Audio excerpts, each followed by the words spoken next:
E aí, pessoal, tudo bem? Como é que vocês estão? Hoje nossa aula vai ser sobre sistema digestório. Vou começar fazendo uma pergunta simples.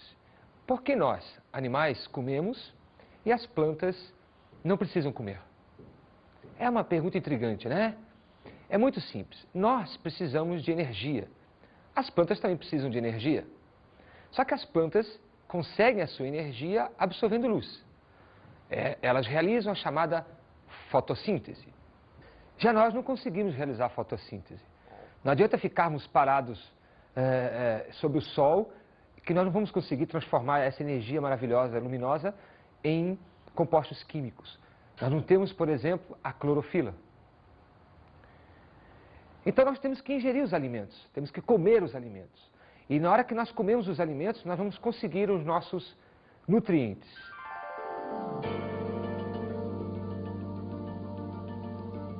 E o que seriam os nutrientes? Os nutrientes seriam substâncias químicas que vão satisfazer as necessidades da célula. Para que servem os nutrientes? Os nutrientes servem para construir a célula. A célula, ela tem que se compor de alguma coisa, de compostos químicos que estão dentro dos alimentos. Então, toda vez que eu estou comendo um pão, que eu estou comendo macarrão, que eu estou comendo feijão, né? Eu estou conseguindo um bife, né? Um ovinho, eu estou conseguindo ali obter nutrientes, as substâncias químicas que vão compor aquele alimento. Então, a função dos nutrientes é fornecer substâncias químicas para a célula se construir. Uma outra função dos nutrientes é fornecer energia. De que adianta ter um carro, né? Um carrão bacana sem gasolina? Não adianta. E muito menos não adianta ter a gasolina sem o carro. Então, a célula é a estrutura, né? É um composto biológico formado por substâncias químicas e que tem que funcionar. E para funcionar tem que ter energia. E a energia vem justamente dessas substâncias químicas chamadas nutrientes. Quem são os nutrientes? Você já deve ter ouvido falar, eu já te dei essa aula um dia, em proteínas, carboidratos, lipídios e por aí vai. Então os nutrientes são essas substâncias. São os carboidratos, que têm como fama, né, que tem como função importante fornecer energia para a célula. Quando eu estou comendo pão, eu estou conseguindo carboidrato, eu estou conseguindo glicose para que a célula funcione. Um outro tipo de nutriente são os lipídios. Você conhece eles pelas gorduras, pelos óleos, pelo colesterol. E os lipídios são famosos pela sua função energética de reserva. O corpo, por exemplo, de um animal, só gasta lipídios quando falta açúcar. Faltou açúcar, gasta lipídios. Por isso que ele se acumula na forma de gordura, né? Tranquilo? Uma outra função dos lipídios é a função estrutural. Por exemplo, o colesterol está compondo hormônios, o colesterol e os fosfolipídios estão compondo as membranas das células. Enfim, então é necessário que a gente consiga obter lipídios para construir células e para fazê-las funcionar quando faltar açúcares. Um outro nutriente importante são as proteínas, que têm fama, né, de serem os grandes tijolos, né, das células. As proteínas estão envolvidas com a função estrutural, a função plástica. Sem proteína não há vida, não tem como se organizar, porque as células não se constroem, membrana não se constrói, citoplasma não se constrói. Mas as proteínas não têm só função plástica, tem função hormonal, tem função imunológica, enfim. As vitaminas também são exemplo de nutrientes, né, que vão ativar as enzimas, um tipo de proteína. Sem as vitaminas, muitas enzimas não funcionam e os metabolismos, né, as células não conseguem trabalhar, não conseguem funcionar. E morremos sem vitaminas. Então podemos dizer o seguinte: nós temos que comer para conseguirmos os nutrientes. E os nutrientes então posso dividir em alguns grupos. Os nutrientes que fornecem energia, os nutrientes que têm função plástica e os nutrientes que podem ativar funções. Nutrientes que vão ativar funções são nutrientes ricos em vitaminas, que estão presentes em todos os alimentos. Tá? Se você quer complexo B, por exemplo, te alimenta mais à base de carnes, à base de peixe, por exemplo. Se queres vitamina C, te alimenta mais à base de frutas, verduras. Os maratonistas, por exemplo, comem muito macarrão para conseguir bastante energia para correr aqueles 40 quilômetros de maluco que são. E as E a função plástica é encontrada nas carnes, né? Nos peixes, nos mariscos, no ovo. Então, de acordo com a tua necessidade, tu vais investir em um tipo específico de alimento. Tudo bem? Tranquilo? Só me responde. Se tu vai malhar, tu quer aumentar a massa muscular, tu vais investir em que tipo de alimento? Carnes, peixe, ovos. Se tu vais correr, carboidratos. Tá legal? Se tu tá convalescendo, né? Vitaminas. Tranquilo isso aí?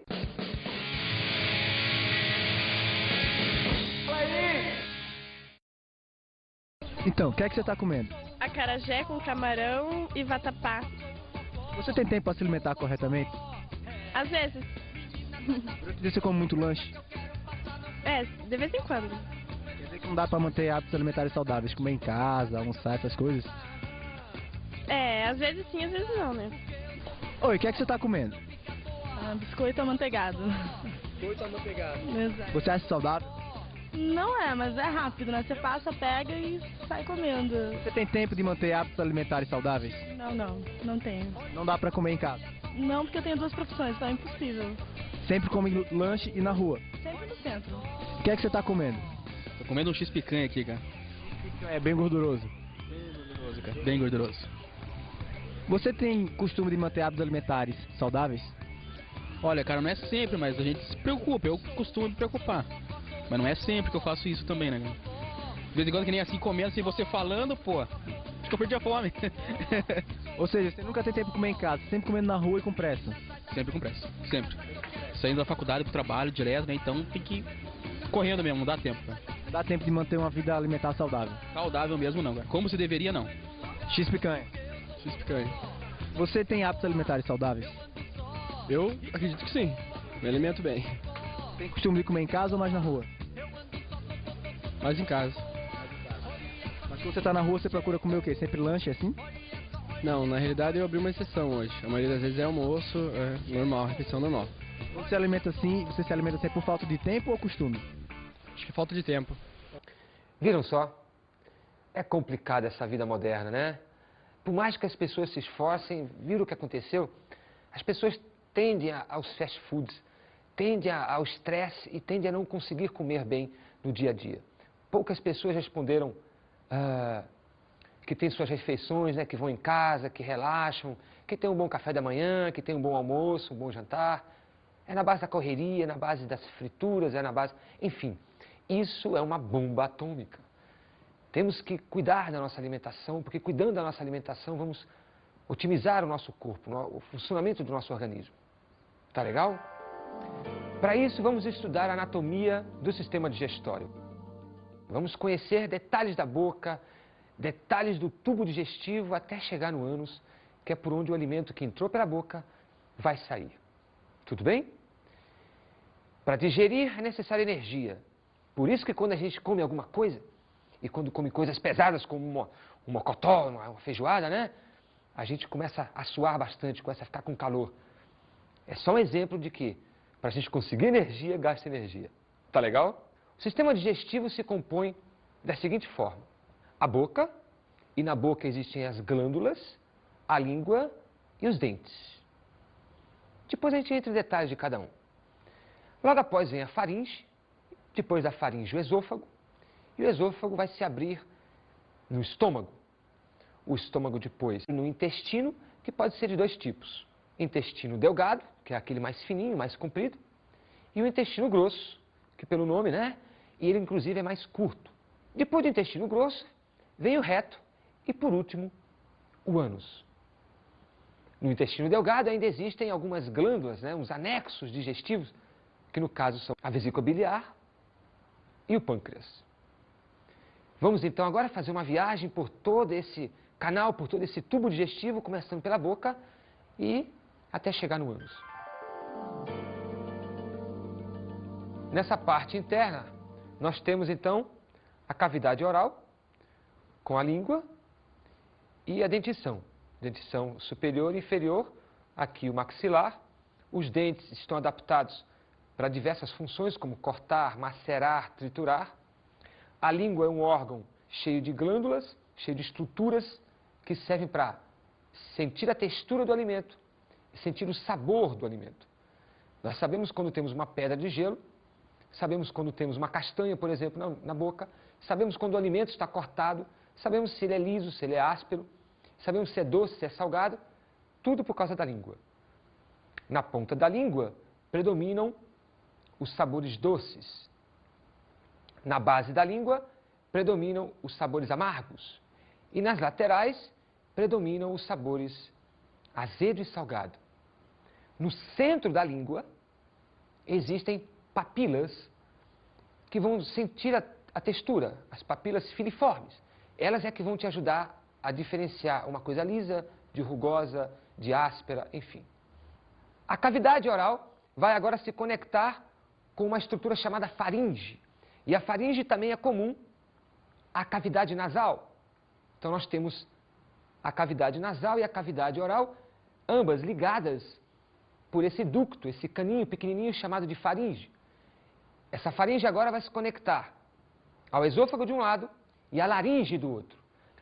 Uma vez que a faringe se conectou com o esôfago então agora vai se ligar ao estômago. O esôfago é um tubo comprido e nele se iniciam os movimentos peristálticos. É impressionante. O esôfago é formado por músculo liso e qualquer músculo liso ele exerce função involuntária. Pensa no seguinte, eu consigo contrair meu braço, porque aqui é constituído de músculo estriado. Ele obedece à minha vontade. Mas eu não consigo fazer os meus intestinos virarem de lado. Não consigo, porque eles são constituídos, existe uma conformação de musculatura lisa e ela não obedece à minha vontade. O esôfago, então, funciona automático, como todo e qualquer músculo liso. Uma vez que um gole d'água, um amendoim de nada, chegou no esôfago, ele já começa a levar essa gota d'água ou esse amendoim para frente. Tu pode ficar de cabeça para baixo, cabeça ao contrário, que a comida não volta mais, nem água, nem líquido, nem gasoso, nada. Vamos voltar aqui para o modelo, para a gente agora entrar em detalhes e ver o estômago, o intestino, o fígado, né?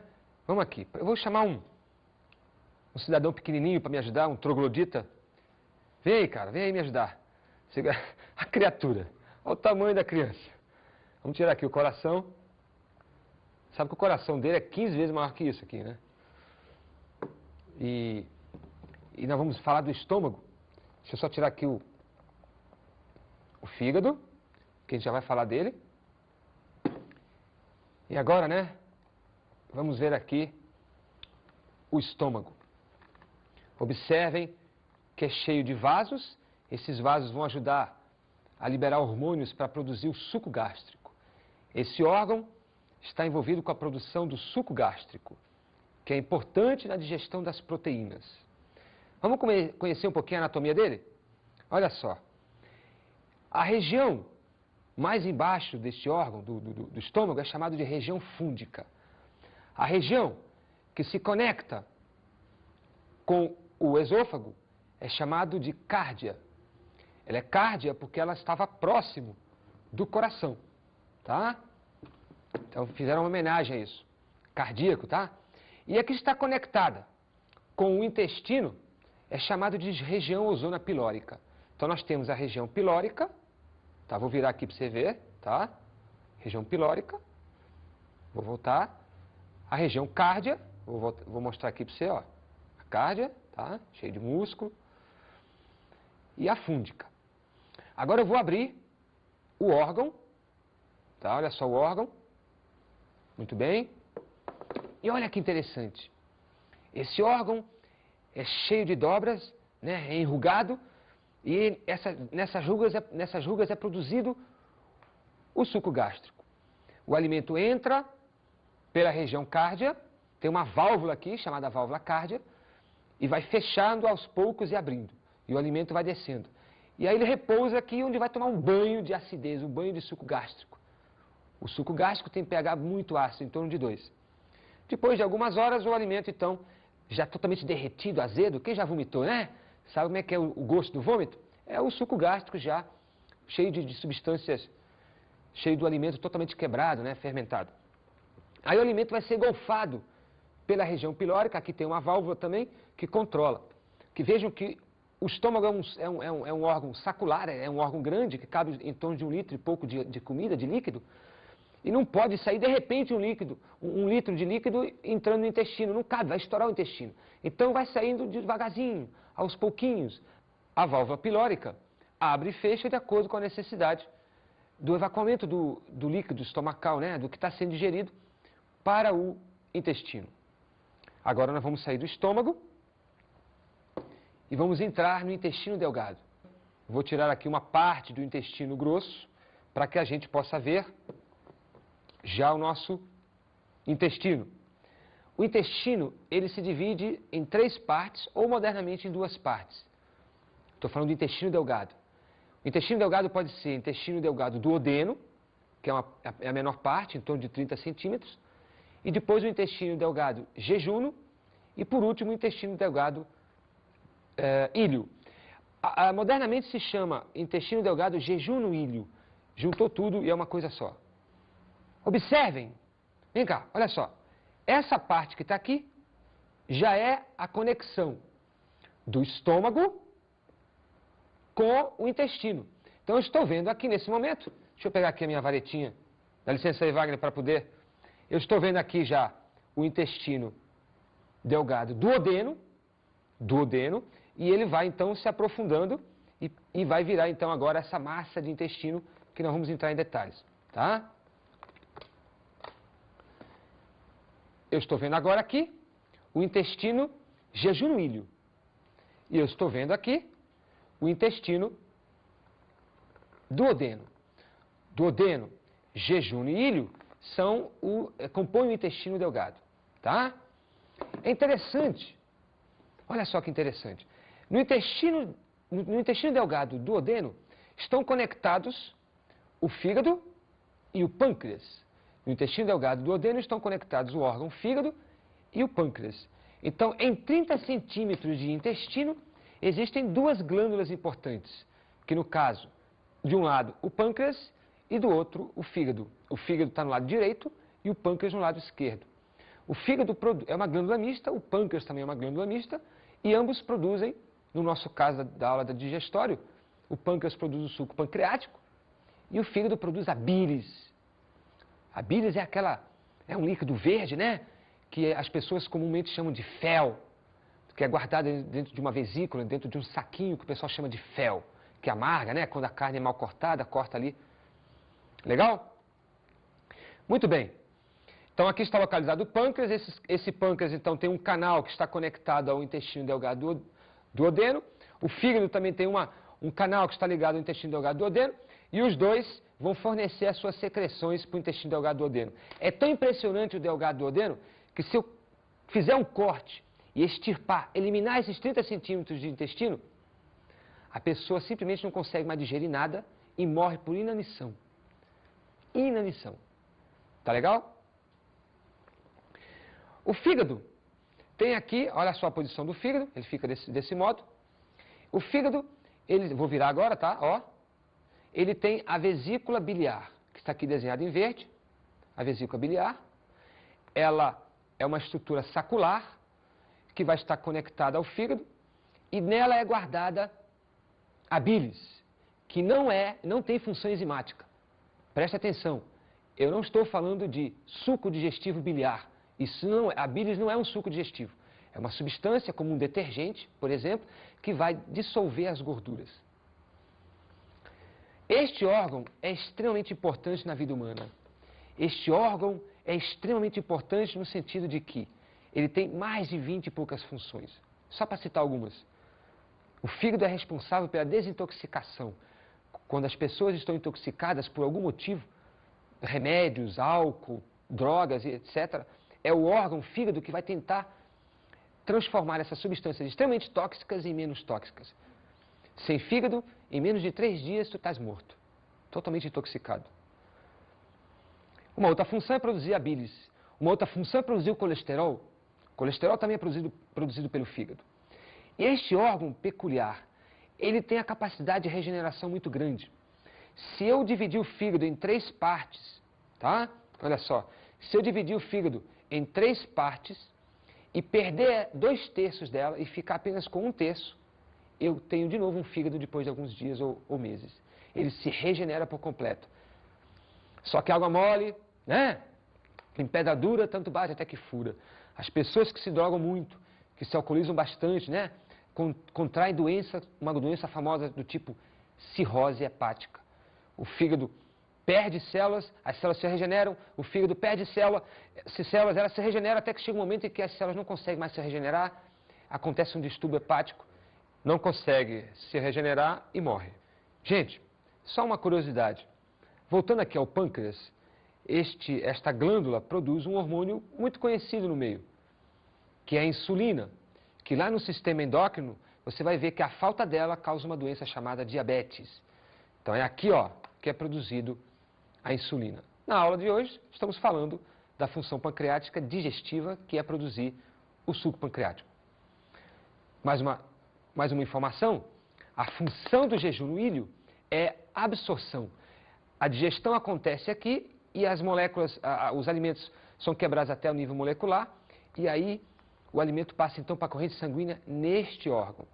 Aqui as proteínas, os aminoácidos, os monossacarídeos, como glicose e companhia, tudo passa para a corrente sanguínea. Então eu digo que o intestino jejum no ilho é responsável pela absorção da maioria dos nutrientes.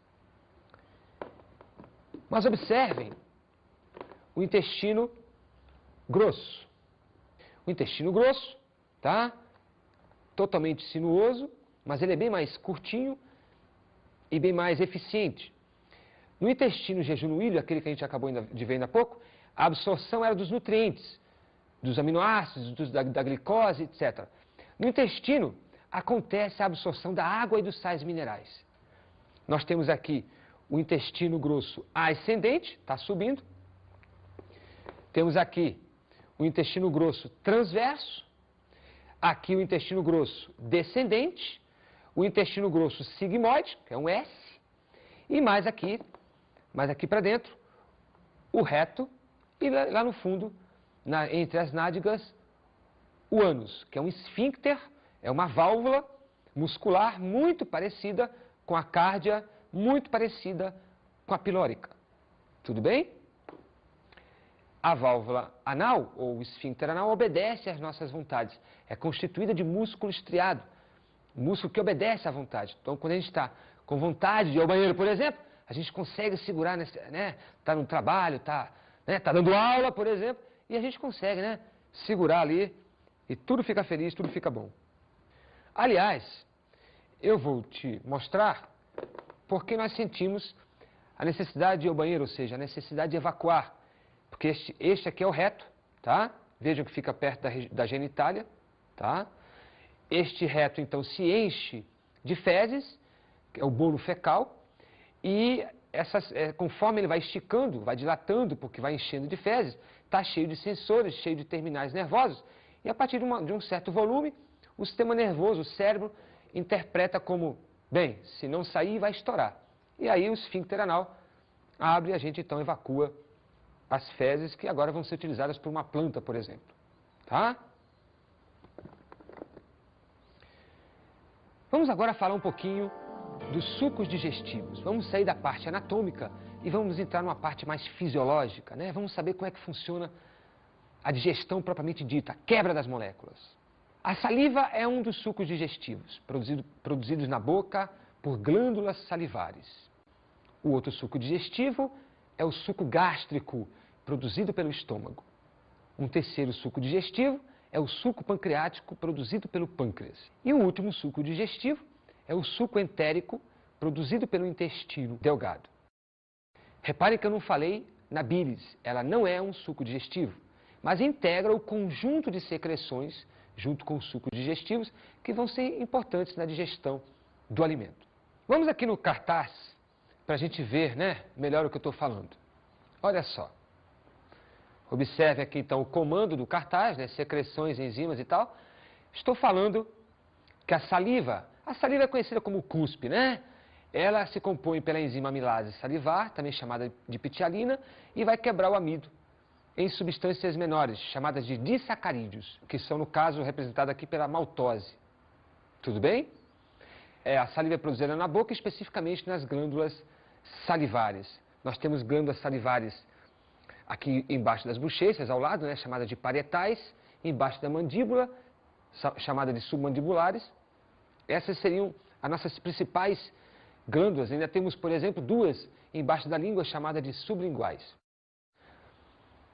E a saliva, uma curiosidade, ela muda de textura, muda de solubilidade, de acordo com a vontade que nós temos de comer. Então, se a gente tem muita vontade de comer, a saliva se torna abundante. Se a gente está com pouca vontade de comer, a saliva se torna mais grossa, mais consistente. O suco gástrico, ele é produzido pelo estômago e ele está envolvido com a quebra das proteínas. O alimento sai da boca totalmente misturado pela saliva, que tem pH neutro, e aí vai chegar no estômago, e essa substância neutra, ou seja, essa mistura de saliva com alimento neutro, não vai funcionar no estômago. As enzimas estomacais não funcionam em meio neutro. E aí o que vai acontecer? O estômago começa a produzir uma substância química chamada ácido clorídrico. Esse ácido clorídrico, ele tem pH 2 ou em torno de 2, extremamente ácido. Essa acidez toda vai fazer com que as enzimas que são agora produzidas no estômago entrem em atividade. E agora o alimento que chegou neutro, neutralizado, com pH em torno de 7, vai estar agora acidificado. Nesse estágio, o alimento chama-se quimo. No processo de quimificação, o alimento então sofre a acidez. Por isso, quando a gente tem ânsia de vômito, o alimento chega até aqui na boca, chega uma coisa azeda, né? Acidificada. Nós dizemos que aquele é o alimento no estado de quimo. O suco gástrico se compõe de pepsina, que é a principal enzima gástrica, e a principal enzima na quebra das proteínas. Posso te garantir que se você não tiver produção de enzima pepsina, suas proteínas não vão ser quebradas e nada mais que envolve proteína vai ser efetivo. E sem as proteínas a gente não consegue construir uma membrana sequer celular, quanto mais uma célula inteira. As proteínas vão ser quebradas em moléculas um pouco menores, chamadas de peptídeos, com alguns aminoácidos. Para os bebês, a pepsina não é tão abundante, mas uma outra enzima chamada renina é abundante, porque ela vai quebrar as proteínas do leite. Imagina que tu passou por um período de amamentação e a tua alimentação básica era o leite. E as proteínas têm que ser retiradas dali do leite, era a tua fonte de proteína. Então, em vez de pepsina, tu tinhas muita renina. Quando a gente vai ficando adulto e vai começando a mudar nosso cardápio, nós deixamos de produzir drasticamente a renina e começamos a produzir mais pepsina. A renina, inclusive, é responsável, junto com o ácido clorídrico, responsável pela coagulação do leite, né? Interessante isso. Vocês lembram daquele Godzilla que veio nos ajudar a tirar os órgãos do modelo? Aquele Godzilla tem que comer muita carne. Ele tem que ter toneladas de pepsina naquele organismo para poder manter aquela envergadura toda. Então, a pepsina é produzida na proporção de ingestão de proteínas. Uma pessoa muito grande consome muita carne, precisa de mais de proteína, então tem muita pepsina. Essa é uma relação interessante. O suco pancreático aparece como um dos mais notáveis dentre os sucos digestivos. É de extrema importância esse suco. Ele ataca em várias frentes.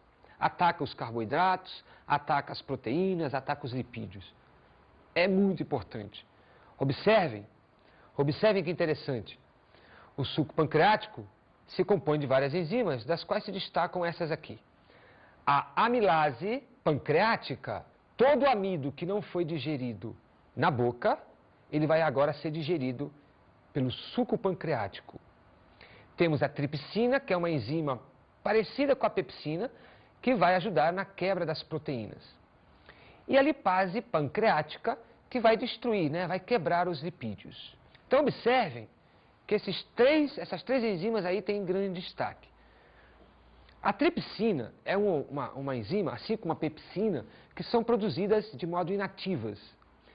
Elas são chamadas de pepsinogênio, lá no estômago, e no caso do pâncreas, tripsinogênio. Elas não podem ser produzidas ativas, porque quando elas estão passando pelos canais, até chegar no órgão final, elas vão começar a destruir as proteínas todas que estão tocando. Assim, elas são produzidas inativas, não funcionam, e quando chegam no lugar certo, elas começam a funcionar. É por isso que os sucos têm os seus pHs. O pepsinogênio lá do estômago só vai funcionar quando estiver em pH ácido. E o tripsinogênio só vai virar tripsina, só vai funcionar quando estiver em pH básico. Então preste atenção. O suco pancreático tem pH básico, em torno de 9.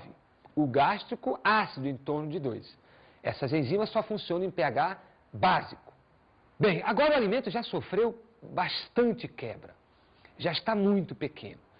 Mas ainda falta diminuir mais ainda. Falta chegar a nível de glicose, de aminoácido, a menor parte do nutriente. Então chega e entra em ação o suco entérico, que é produzido pelo próprio intestino. O suco entérico destaca-se principalmente pela quebra dos peptídeos, que são pequenas proteínas, em aminoácidos. Então são liberados os aminoácidos para serem absorvidos pelo intestino delgado. Também são liberados as glicoses, os monossacarídeos. Então, olha só que interessante. Existem várias enzimas, eu vou te destacar algumas. Por exemplo, a lactase. Ela vai quebrar o açúcar do leite. A lactose, onde a gente vai conseguir glicose e galactose. Numa aula anterior, nós já falamos sobre esses componentes todos. Então, nós estamos conseguindo chegar ao nosso objetivo. O que o nosso corpo quer quando a gente está com fome? Ele quer glicose, ele quer frutose, ele quer galactose, ele quer aminoácidos, ele quer ácidos graxos, mas isso aqui tudo está guardado no pão, no bife, no macarrão. Então, olha só a quantidade de substâncias que tiveram que existir para chegar na nossa glicose, nos nossos aminoácidos. Então, o suco entérico, ele vai terminar, completar o trabalho que um dia começou na boca, depois se prolongou pelo estômago, através do suco gástrico, e foi mais ou menos mediado pelo suco pancreático. O pâncreas produz o suco pancreático, mas não acontece digestão no pâncreas. O pâncreas produz o seu suco e libera no intestino delgado. E lá no intestino delgado é que vai acontecer a digestão, produzida pelo suco pancreático. Que fique bem claro isso. Bem, todos esses sucos têm que ser mediados, têm que ser estimulados ou inibidos por hormônios. Existem alguns hormônios envolvidos com o controle da digestão. Vamos ver rapidinho quem são eles? O estômago produz um hormônio chamado de gastrina. A gastrina é produzida pelas paredes do estômago e aí é liberada na corrente sanguínea.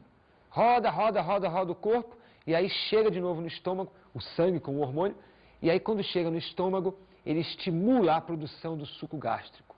O estômago produz a gastrina, que é um hormônio, que estimula a produção do suco gástrico. Essa gastrina é produzida sempre que a gente sente o cheiro da comida, ou o gosto da comida, ou pensa em comer. Ou a comida chega no próprio estômago, bate lá, então esse hormônio é liberado para que o suco gástrico seja produzido. O intestino delgado duodeno produz mais alguns hormônios interessantes, envolvidos com a digestão. A secretina é um deles. Ela é produzida, liberada na corrente sanguínea, como todo e qualquer hormônio, e aí quando chega na corrente sanguínea do pâncreas, estimula a produção do suco pancreático. Especificamente, a secretina estimula a parte do suco pancreático equivalente ao bicarbonato de sódio. É esse bicarbonato de sódio que vai permitir com que o suco pancreático tenha pH alcalino. Um outro hormônio, o CCK, que quer dizer hormônio colecistoquinina, ele vai também ser liberado na corrente sanguínea e quando chegar no pâncreas, vai estimular o pâncreas também a liberar o suco pancreático. Mas que parte do suco pancreático? A parte enzimática. O suco pancreático se compõe, então, pelo bicarbonato de sódio e por enzimas. Quem estimula a liberação de enzimas é o CCK. Quem estimula a produção do bicarbonato é a secretina. Em outras palavras, para que as enzimas lipases possam quebrar as gorduras, é necessário primeiro que as gorduras sofram a ação da bilis, que vai dissolvê-las para depois sofrerem a ação das lipases. Agora vamos ver as doenças digestivas. Quando o aparelho digestivo não funciona bem por algum motivo, podem se manifestar doenças ou distúrbios, alguns muito conhecidos, como a gastrite, que é a inflamação, né, de vários níveis do estômago, a pancreatite, que pode matar, que é a inflamação do pâncreas, pode se entupir algum ducto, sei lá, um câncer pode surgir. As disenterias, as diarreias, causadas pela inflamação no intestino grosso, geralmente, e as pessoas podem sofrer grandes danos de perda de água, desidratação aguda ou crônica. Então, o conselho é que um aparelho digestivo sadio são doenças distantes e é aquela história de que quando o sistema digestivo está bom, o organismo inteiro responde bem. Tranquilo? Beleza? Vamos agora chamar as dicas de estudos.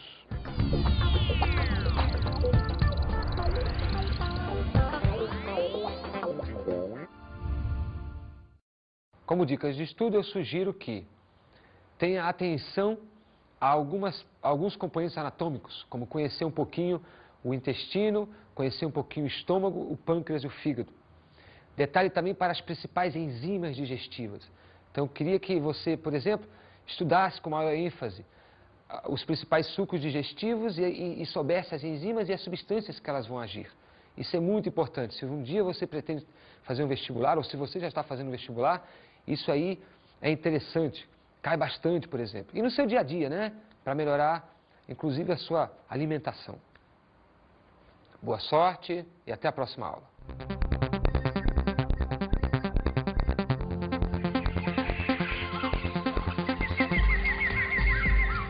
O tema da aula de hoje foi sistema digestório. Sistema digestório está envolvido com a captação do alimento, a quebra do alimento até poder ser absorvido. Entre os principais órgãos destacam-se o esôfago, o estômago, o duodeno, que é o intestino, o fígado, o pâncreas e o intestino grosso. Estudamos a função dos componentes digestivos. Do pâncreas é produzir o suco pancreático, do fígado produzir a bilis, de um modo geral do intestino delgado é a absorção e digestão dos alimentos, e do intestino grosso, a absorção da água e dos sais minerais. Bons estudos!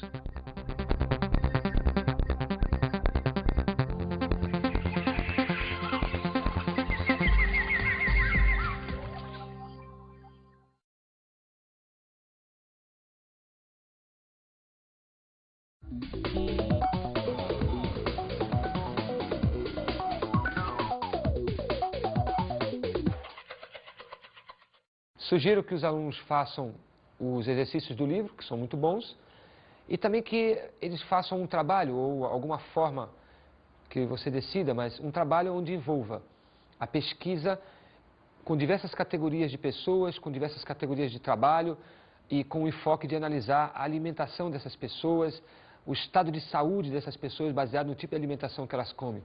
Por exemplo, um atleta, um empresário, um gari, um professor, o próprio aluno, e dessa forma descobrir parâmetros, né, de quem está mais saudável, de quem está menos saudável com o seu dia a dia. Boa sorte.